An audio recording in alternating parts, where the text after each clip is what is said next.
It's a holiday today, or at least Massachusetts, so we've had difficulty, people are not being able to attend or arriving late. Anyway, I'd like to say good morning and welcome to the Life Gynecologic Tumor Board. Special thanks to the doctors presenting the cases this morning, Dr. Andre Lopez from Sao Paulo in Brazil, Dr. Zaida Moranti from Lima, Peru, and Dr. Graziella Molan also from Sao Paulo, Brazil. So thank you very much. And also a special welcome and thanks to our panelists, including myself, Dr. Paul Goss, Dr. Marcelo Del Carmen, Dr. Mike Burra from MGH, and we're waiting for a few other people to join, and Dr. Kathleen Schmeller from MD Anderson, and her colleague Dr. Anuja Jingren from MD Anderson. And we may be joined by Dr. Linus Chang from Mount Sinai Hospital in New York.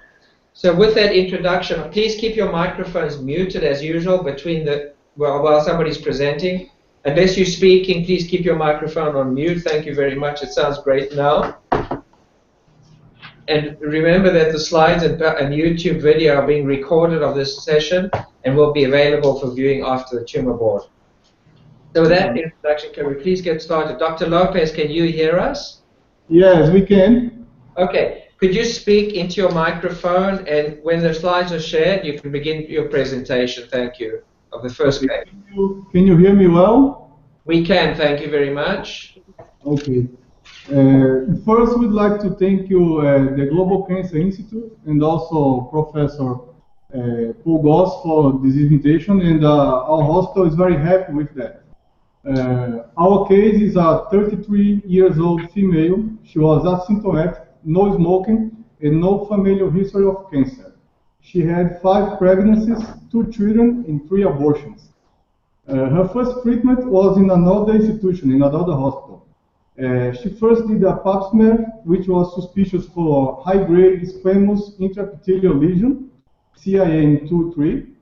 She then, after that, she was referred to a colposcopy and cervical biopsy that confirmed histopathologically a high-grade SIL with no suspicious invasion on that colposcopy. And by the time, the hybrid character was positive for high-risk HPV-16. She then, her GYN performed a LEAP procedure, a conization, with the result of an in situ squamous cell carcinoma with extension of 1 centimeter with glandular involvement. And by the time, the endocervical margin was positive for high-grade SIL CIN2-3.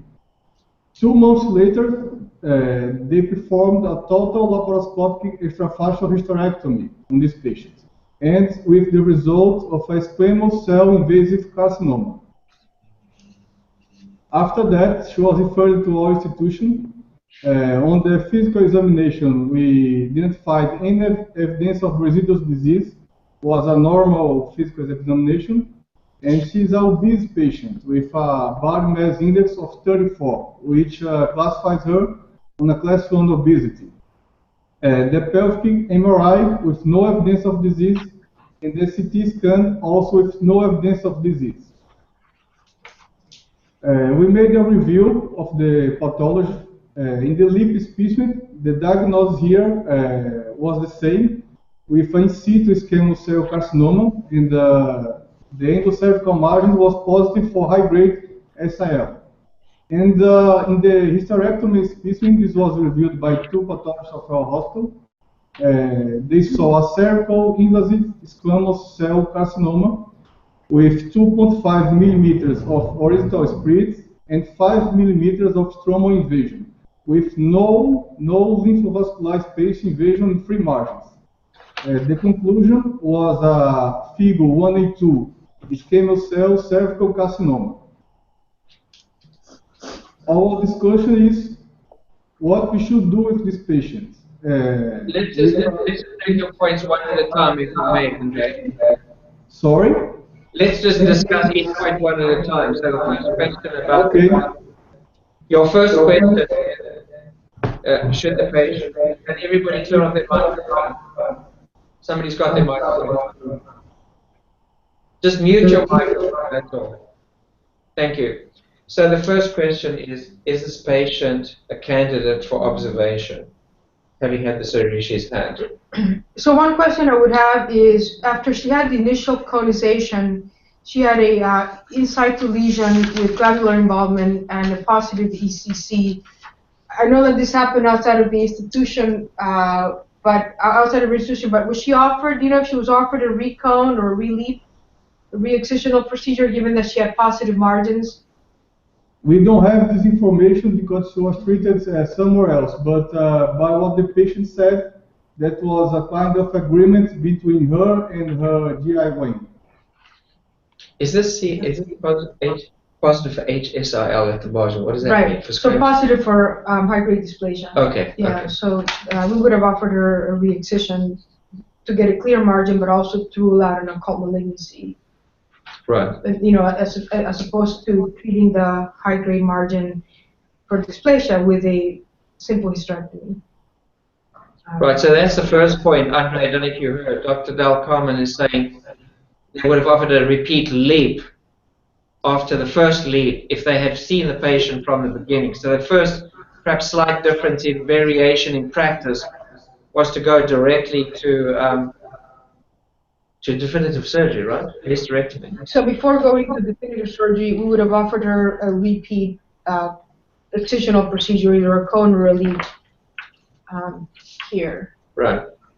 Kathleen, I don't know if you want to comment, Kathleen, on your study looking at CONSERVE, looking at doing cones for these patients and a concurrent lymphadenectomy. Yeah. So first, I completely agree with Marcella. So even if the plan is for definitive surgery, the patient must have a leap or a cold knife cone done before, because you want to figure out what your definitive surgery should be. So with a positive margin for pre-invasive disease, we worry that there's an occult malignancy. And if you do a simple hysterectomy, you end up with what we call a cut-through hysterectomy, which is exactly the case we see here. This happens all the time in the U.S. as well. But I think that's just a really, really important point, is now this patient's essentially gotten the incorrect surgery and either needs another surgery or further care, and it's compromised her cancer care. So I think that's a really important point. When you have a cone with a positive margin, even if it's only positive for pre-invasive disease, you absolutely have to do another excision before proceeding to hysterectomy. So now that she's had this hysterectomy, I think there's three options. Andre Lowe, can you mute your microphone, please? Andre, can you mute your microphone, please? Thank you. Continue, please, Kathleen. So I think one option is to just go forward and perform, for the patient to undergo radiation. A second option is to go back and do a parametrectomy as well as a pelvic lymph node dissection. And the third option, which is what I would recommend that we're studying now, is to actually go back and just do a pelvic lymphadenectomy, and if they're negative, then the patient could be observed. We're studying this prospectively and have several sites in Latin America. It's called the CONSERVE study, so conservative surgery for cervical cancer, where we're looking at, can you just do a simple hysterectomy and lymph nodes and prevent the patient from having to go through a radical hysterectomy. And the retrospective data is very good, and so far we have 70 of 100 patients enrolled on the prospective study, and it looks very promising. So I think even off study I would be comfortable doing this. Barretos in Brazil is our one site in Brazil, and I think I see Dr. Renato Moretti on as a viewer of this conference in Sao Paulo at Albert Einstein, and he's potentially going to open the study as well. But having to treat this patient now, I think it would be reasonable to go back and do a pelvic lymphadenectomy, and if they're negative, then it would save her from having to have radiation. So, Kathleen, would you like to advertise more people on this call joining this study, this international study? Absolutely, we'd love to have additional sites. Enan is already one of our sites. Trying to think of who else is part of this group. We have a site in Colombia. We have Mexico. INCAN in Mexico is one of our sites, and in Brazil it's Barretos, and then Dr. Renato Moretti is thinking of opening it at Albert Einstein. Yeah, Kathleen, we have a very wide network of doctors in South America. So what we'll do is, we'll circulate a memo from you to our entire network after this tumor board to contact you for joining this important clinical trial. Sure, that'd be great. Did you want to say something, Marcella? No, I agree with Kathleen. I think that here we would offer her a lymphadenectomy. I think based on the data, they're largely retrospective until Kathleen's trial is published, but there are enough data, I think, retrospectively, the risk of finding occult disease in the parametrium is low enough that I wouldn't put her through a radical parametrectomy. I think certainly assessing the lymph nodes laparoscopically is appropriate. So I would agree. Can I just make a point to Dr. Lopez about this patient? Coming from another hospital, we are very happy to attract participation on our tumor board. Sorry, somebody's on. Can you just turn your mic on? We are very keen to attract participation from centers that refer to the center that we're talking about. So most of the people in that cases are from major cancer centers, where the standard of care is excellent, but it's often from your colleagues in the periphery or in the peripheral public hospitals that are slightly managing the cases unconventionally that we would welcome participation. So please invite them. Please feel free to give us their contacts and we'll invite them to our next tumor board. Dr. Lopez, do you have any follow-up comments or questions from Dr. Schmeller, Dr. Del Carmen? No, we don't have any comments. The only thing is to do the parametrectomy. I think it would be technically hard to do that because she's quite a busy patient. So we were quite in doubt. So what to do with her? So what are you saying is So we would not do the parametrectomy. We would do a lymph node dissection, like a laparoscopic bilateral pelvic lymph node dissection to evaluate the lymph nodes microscopically. But I think given the fact that the risk of having occult disease in the lymph nodes wetted in the parametrium is so low, again based largely on retrospective data so far, it's not. I think it's reasonable to omit the parametrectomy and just proceed with a laparoscopic lymph node dissection. Okay. Yes, I would agree. And parametrectomy is a really difficult operation. That's again, and the chance of parametrial involvement in a case like this, from what we can tell so far, is less than 1%. So I think that's fine. I'm not sure if Anuja's on, if she wants to comment about just direct radiation. She's not on, Kathleen. Okay.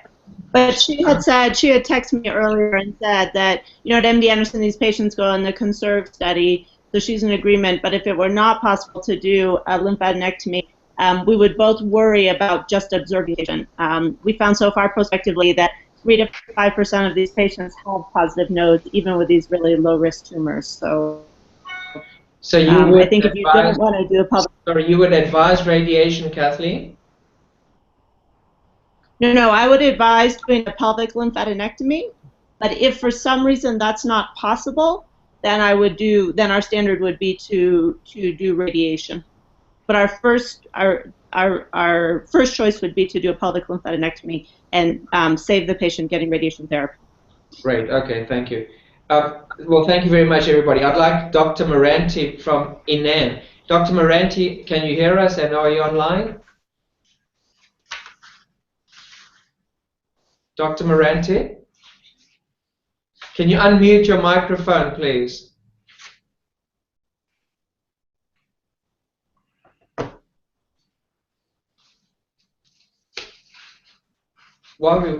Jessica, do you want to send a message to her?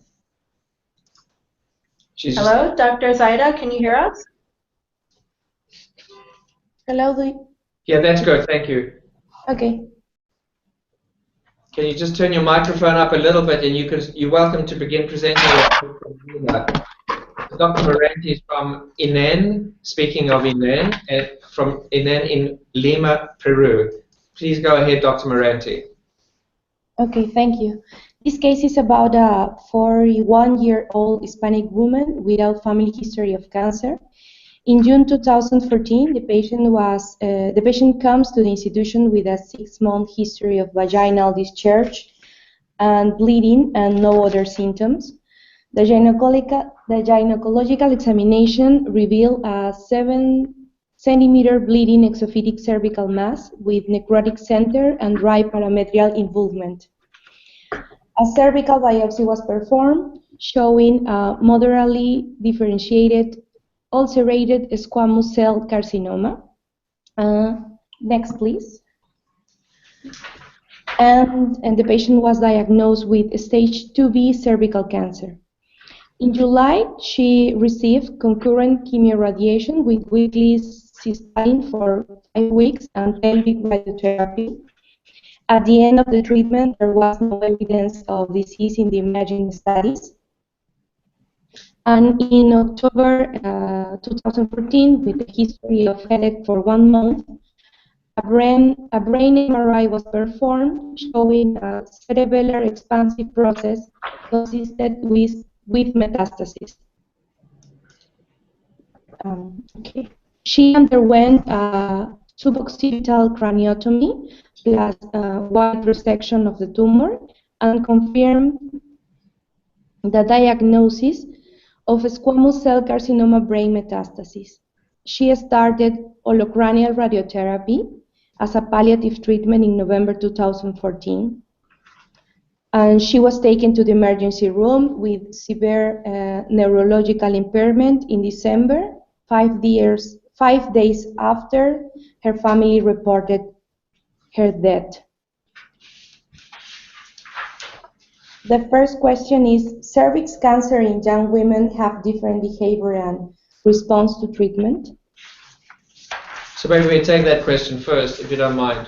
So the real question about this very formal presentation and tragically ending with the patient's death is, does this disease behave differently in young women, and is the response to treatment different in young women? You know, I don't know of any data. I mean, I think we tend to think that these cancers, in general, that age is a prognostic indicator with older women doing worse, but that may be confounded by ability to complete all intended treatment, you know, cycles of treatment.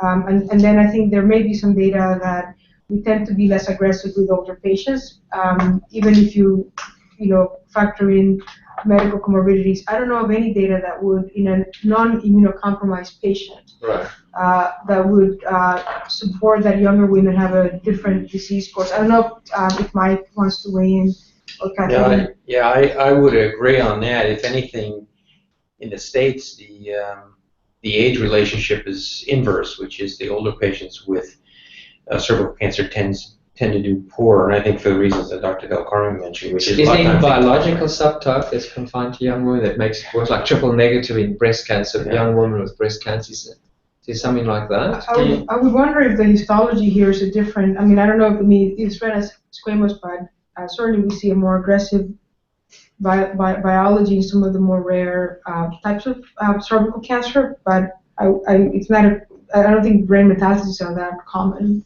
The histologic distribution is really roughly the same in terms of squamous and adeno. Okay. I think we all think adeno tends to be a little more aggressive. In this case, it was a moderately differentiated squamous. Is it common for these? You just said no. Do you concur that it's not common to get brain mets from this particular cancer? Yeah. So the interesting points here is you can certainly rest assured she had brain mets at the time the whole diagnosis was made. There was only 3 months between the radiation and then when she became down with neurologic symptoms.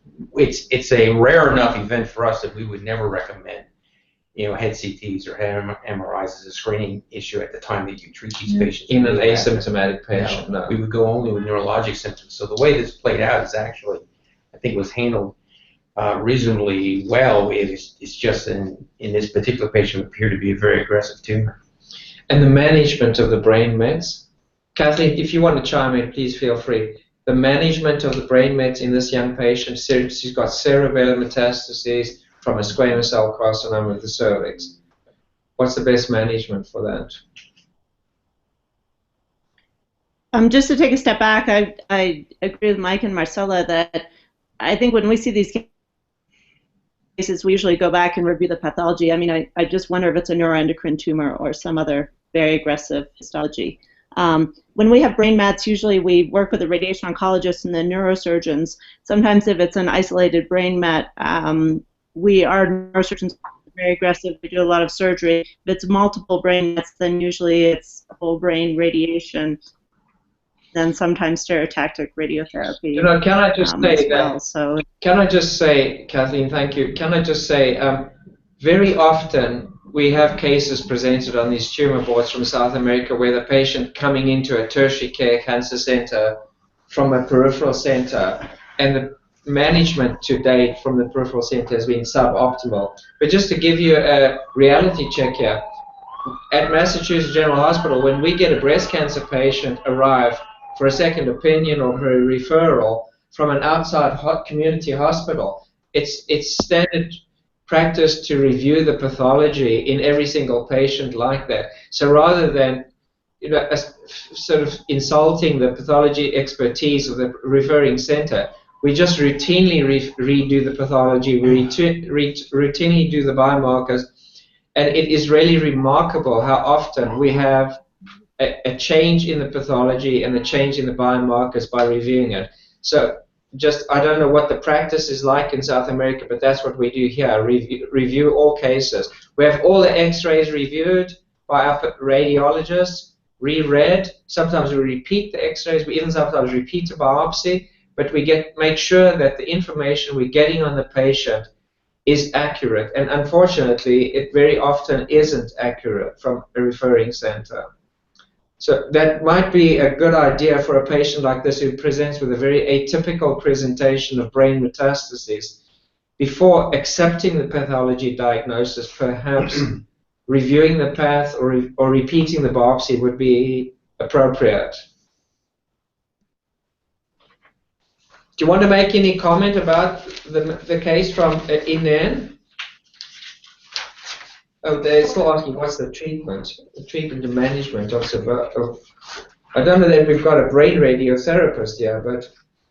Well, I would just say, we on? Yes. Yeah. So I agree with the comments that are made. Here at Mass General, we're remarkably aggressive with neurosurgery for these patients. And as was pointed out before, if it's a solitary met, that's a clear indication for surgery. But even in the setting of multiple mets, if there's any question about the pathology, or two, if there's one that predominates in terms of edema and is thought to be inducing neurologic symptoms, and that will be removed. And then the substance therapy is usually whole brain with, obviously concomitant toxicity, which probably is ultimately what happened in this patient. It seems to me most of what was done was quite reasonable. Mm-hmm.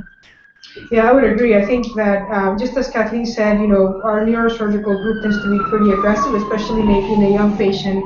If it's an isolated met that is amenable to surgery, they'll resect and then we'll radiate the brain. We're lucky that we have protons, and that spares some toxicity of the brain. So at MGH, these patients will go through proton radiation therapy, so they have less morbidity from the radiation, but so I think that we would have treated her very similarly to how she was managed. And Mike, did you imply that this patient may have died as a result of her radiation? Well, I mean, it was awfully acute, so she could have. There's no evaluation on that. Could she have had a bleed, some sort of event from tumor? That's also possible. Right. But we do see with whole brain standard kind of approaches, there can be a significant impact on neurologic function in certain patients. Right. She already has to compromise cerebral function because of all the meds. Then she gets whole brain. I mean, is it usually from edema, or could be anything? It could be for lack of better terminology, neuronal degeneration from the radiation. It could be edema. It could be bleed. Okay. Yeah. All right. Well, thank you for presenting that case. And then our third patient is going to be presented by Dr. Graziella Dalmolin from San Paulo. This is Dr. Molin's first visit to our tumor board, so welcome, Dr. Molin, and please feel free to begin presenting your case when you can see the slides projected. Hello, thank you. It's a 53-year-old patient with comorbidity. She has hypertension and diabetes. She has no family history of cancer. In first quarter of 2015, the patient started with anorexia, weight loss, and abdominal distension. The laboratory findings showed an increased CA-125 of 345 and anemia with an hemoglobin of 9, and the abdominal ultrasound revealed ascites and peritoneal carcinomatosis. Next, please.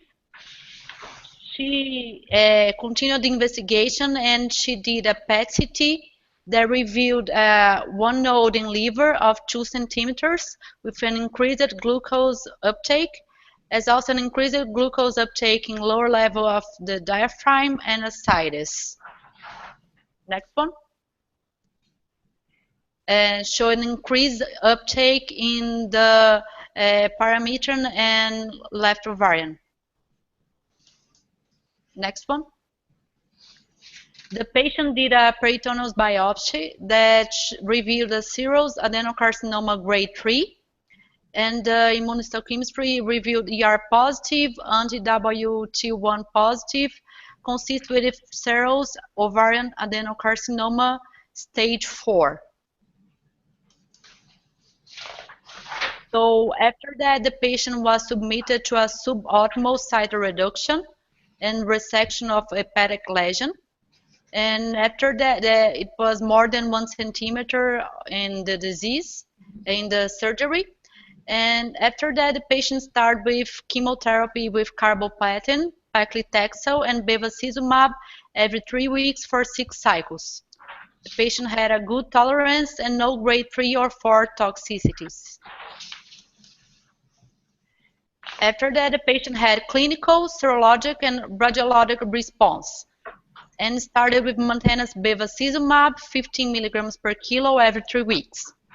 And in the end of 2015, she did another PET-CT that revealed no evidence of disease and a normal CA-125 of 33.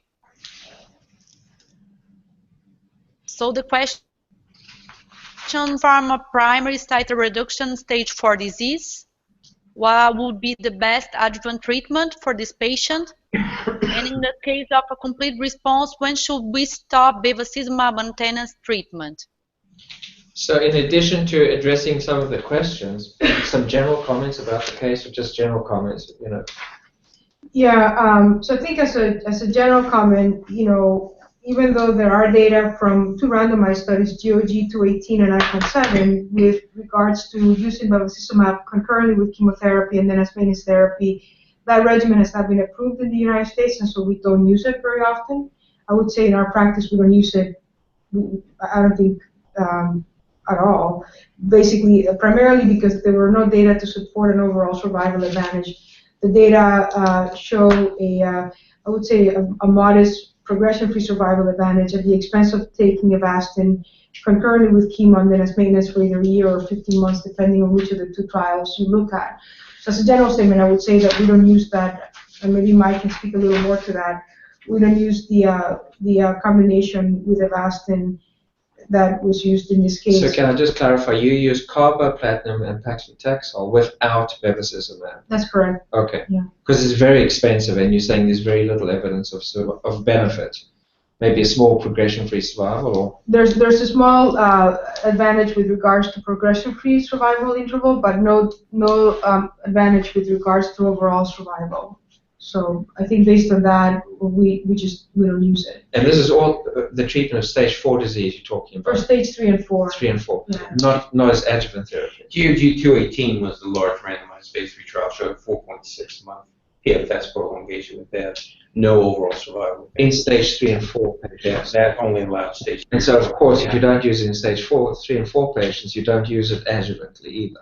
Correct. So you And then ICON 7 was the European study, same kind of design, showed about a 2.1, statistically significant, but about 2.1 PFS improvement, 2.1 months with no overall survival. And I think difference. Ironically, in Europe, they used the GOG 218 data and got approval. So they use it up front. It didn't even go to the FDA here because the FDA made it clear that without an overall survival advantage, they would never approve it. So just make that clear to our listeners, Mike. Yeah. Dr. Bear is saying that it is approved for stage 3 or 4 disease in Europe based on American data, but didn't get approved in America based on American data. So that's where we stand. But I mean, we've had this discussion previously on these tumor boards about bevacizumab with these results available, and we've concluded, we're all in agreement, at least in this location, that the costs for the sake of a 2-point-something month or even at best 4-point-something month progression-free survival without any overall survival advantage is probably beyond the scope of cost effectiveness in South America and probably should not be used for that reason. I'm surprised that actually it was used and I assume paid for. It's expensive. It's about $12,000, $14,000 per injection. So 15 months is at least in the States, would be about $150,000 to $200,000 investment for 4 months. So I think we and others have written papers about HPV, cervix cancer, and the use of expensive drugs. And we are busy working on a publication of the rising cost of drugs and how it should be handled. So we will be publishing soon, actually, that paper. And I think that it's really, I would say that the cost of that, we were just discussing informally, just imagine how many leaps or how many pap smears or how many HPV immunizations could be performed for the cost of $100,000. And when you're only buying a few months of progression-free survival, it seems not a useful way to spend your resources, actually. So yeah, the other way to look at it, I think, is that there's really no a priori evidence that you're curing anybody else by adding it to the regimen. That doesn't mean it's not an active agent. You can get that activity if the tumor comes back later in the course with less cycles in a more cost-benefit advantage. So are you talking, is the use here talking about adjuvant therapy or stage 3 and 4 being stage like advanced disease already? So we call this in stage 3 and 4 patients where they get resection and chemo and they get bev through that, we would call that adjuvant therapy. Okay, it's a little different than the breast. I see. Okay, I see. We probably have a bigger burden too. So what Dr. Burr is saying is, at most, perhaps the drug should be saved for salvage of a patient who's progressing beyond the so-called post-operative chemotherapy. But to use it in a post-operative setting up front, almost in an adjuvant setting, is really cost ineffective probably for the activity of the drug. So that's an important point for this tumor board, I think. And I don't know if you want to respond or argue back with us, because we're not trying to be unkind when we make this comment. We just, that's our opinion. I think, do you want to say something about neoadjuvant? Yeah, and then and then I think the other issue here is the issue of primary surgery versus neoadjuvant chemo with an interval cytoreductive surgery. I think we struggled a little bit in trying to decide who's a candidate for optimal surgery up front. I think that where we are today, we have data from Europe through a phase 3 randomized study, essentially looking at the role of neoadjuvant chemotherapy versus upfront debulking, and certainly in women where we think that we're not going to reach an optimal cytoreductive surgical effort with upfront surgery, we would recommend neoadjuvant chemo based on the Virgo trial from Europe, and give 3 cycles of platinum and Taxol, re-image, and then if the patient's tumor responded to the 3 cycles of upfront chemo, we would then proceed with interval cytoreduction, hoping that by then we can achieve either a complete resection or nothing, or at least an optimal surgical effort to less than a centimeter. In this case, I think given the imaging, I'm not sure that I think we would have offered this patient neoadjuvant chemo, so 3 cycles of carboplatin and Taxol, so that we would be able to afford an optimal surgery after 3 cycles of chemo and then 3 more cycles of chemotherapy. Kathleen, if you want to maybe comment on the trial that you are doing at MD Anderson, where you look at these patients through a laparoscopy and then assess resectability. Just to go back to the bevacizumab question, we do exactly the same as you do at Mass General. We do not give Bev as standard of care for ovarian cancer due to the the no evidence of improved overall survival.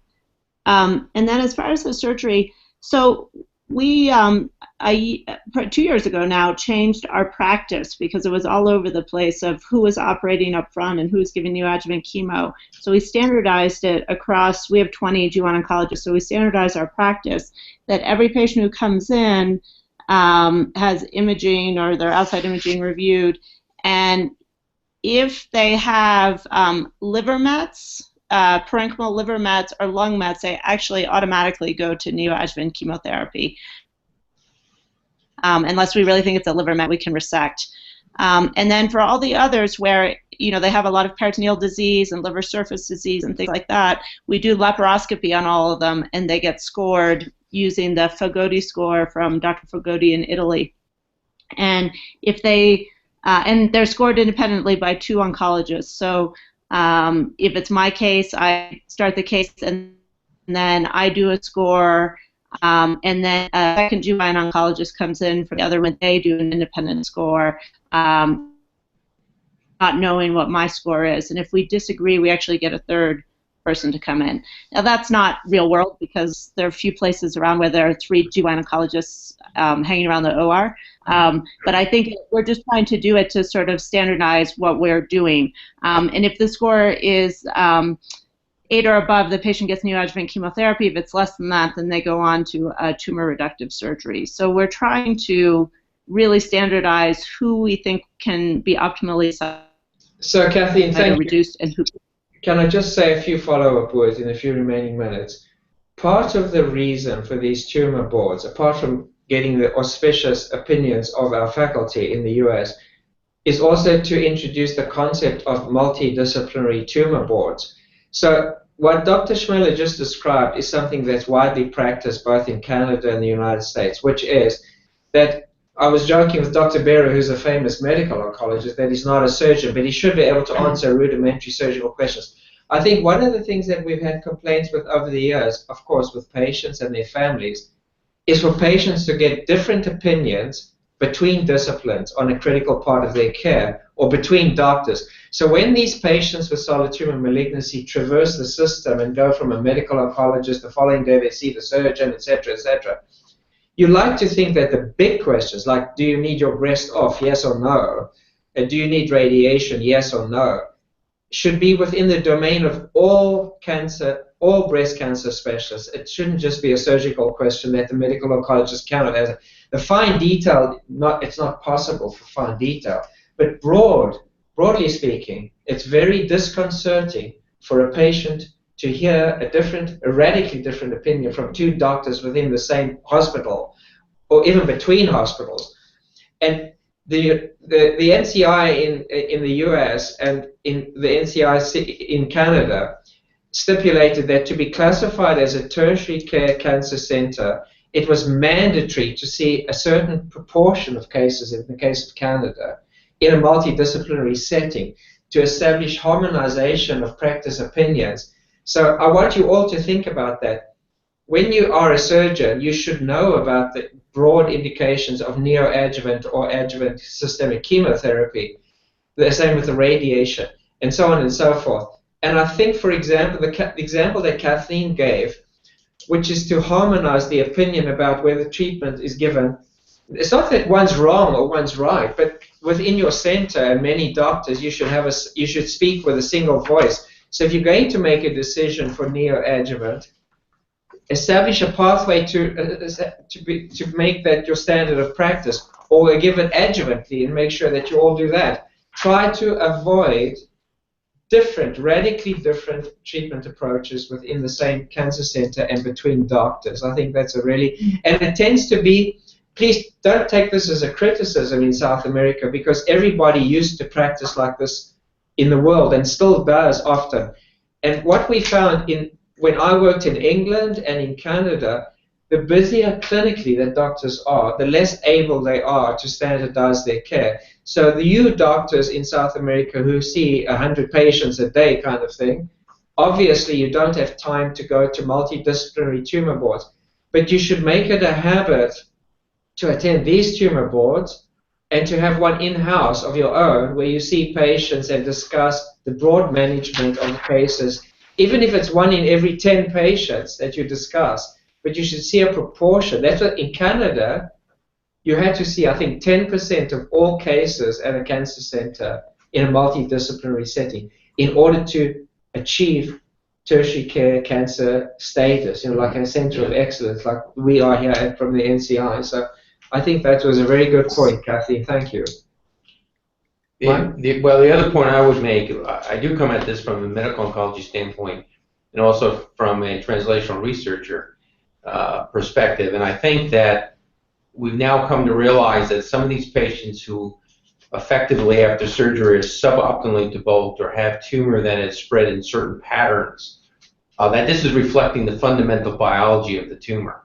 And it's different than tumors that are optimally debulked. And one of the ways to adapt to that is to think about neoadjuvant versus primary debulking and adjuvant therapy. And 2, in a couple of years, we would hope that we'll have a more personalized or targeted therapy that reflects that biology.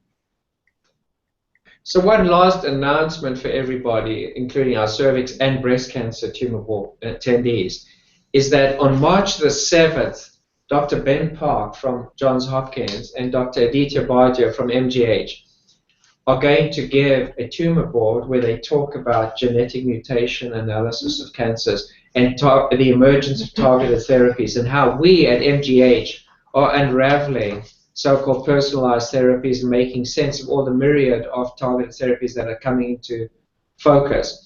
And so I think it'll be very interesting for everybody. It's a true translational tumor board which will be backed up with 1 or 2 cases presented by them to exemplify how stage 4 cancers are being managed in a primary tertiary care center in the United States into 2016. So I think it'll be very interesting for everybody, and I welcome. We will invite everybody on this tumor board to attend on March the 7th, and we'll send out an invitation after this. And we'll also post Dr. Schmeller's email address to you so you can contact her about the clinical trial in South America, and we will try to include references to any key papers that were made, for example, about bevacizumab or anything, and circulate after the tumor board for your information. So thank you very much to the presenters for presenting the cases. We are right on time, and I want to draw to a close in respect of everybody's time. So thank you very much.